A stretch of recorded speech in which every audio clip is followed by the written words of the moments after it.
Ladies and gentlemen, this is John. I sold him a Chigee. This is his view of the Chigee and how it fits his 1300. Take a look. Thanks for watching. Please subscribe. Hey folks, I'm John. I'm just going to show you how to fit the new chiggeplay onto my R1300 GS. This is just back from a trip on the Trans-Euro Trail. Absolutely fed up with my Garmin navigator, so going Chigee. Let's see what it's like to install. So I'm going to fit it to the bike. I thought you might like to see it sat side by side usual Garmin Navi, which is, I won't say going in the bin, but it certainly made its last trip with me 1980s technology. But I just wanted to show you the size. You can see almost exactly the same, really like for like. The Play version, what's unique about that is obviously it's coming just able to be plugged directly into USB, so it's the same kind of connector.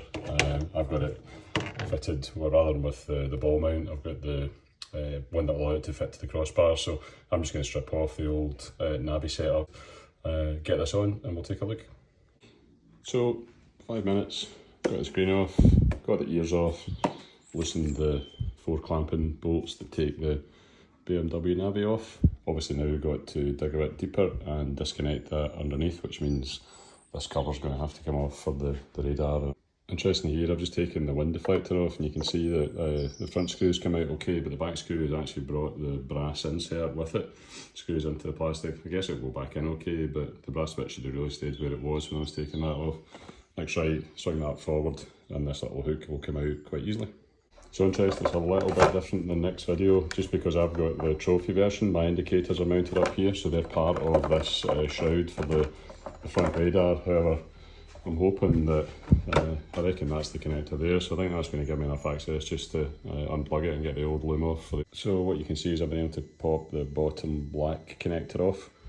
Then it's just simply a case of cutting the zip ties that fit and hold the cable. It's just kind of bundled up down in that little cavity there. So basically now the old Navi setup basically free. I think I just need to figure out how to get this small white connector off and that should be it. Okay, opportunity to learn from my mistake. I didn't know how to get that white connector off. It was facing that way. It looks like in hindsight what you need to do is come from underneath and press down that little release, and then it should just slide up off the fitting. So it looks like that's the minimum amount of stuff you need to take off the screen. So there we go, all back together. Chigee's fitted nicely on the bracket. I've now got my lead. Ultimately what I'm going to do is I'm going to get a little adapter to plug into the power socket and go USB. Easiest thing in the world then, just to plug that in. That socket only goes live when the ignition's on, so there should be no issue with running down the battery. So literally just a case of tidying up this little bit of cable, plugging in and we're good. So I've just connected into the USB under my little storage unit there. We'll turn the bike on. I think it takes a second or two for the power socket to power up. There we go, Chigee. So activation couldn't be easier. All I had to do was on the home Wi-Fi connect and allow the unit to register. Now it has connected.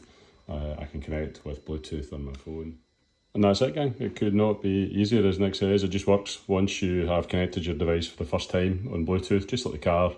You're in CarPlay mode, or obviously Android mode, and off you go. Maps, all the various apps that are CarPlay compatible are going to appear straight away on your dash, and you're good to go. I like the Play version because I'm not really too fussed about having it wired back into the battery and all that. This seems a lot easier to connect up, and it also means I can potentially move it quite easily onto another bike if I want to do that. So yeah, Chigee, like it. Got all the bits and pieces that we need. So that's all from me. Hopefully that gives you a good sense of what the Play does, how it works.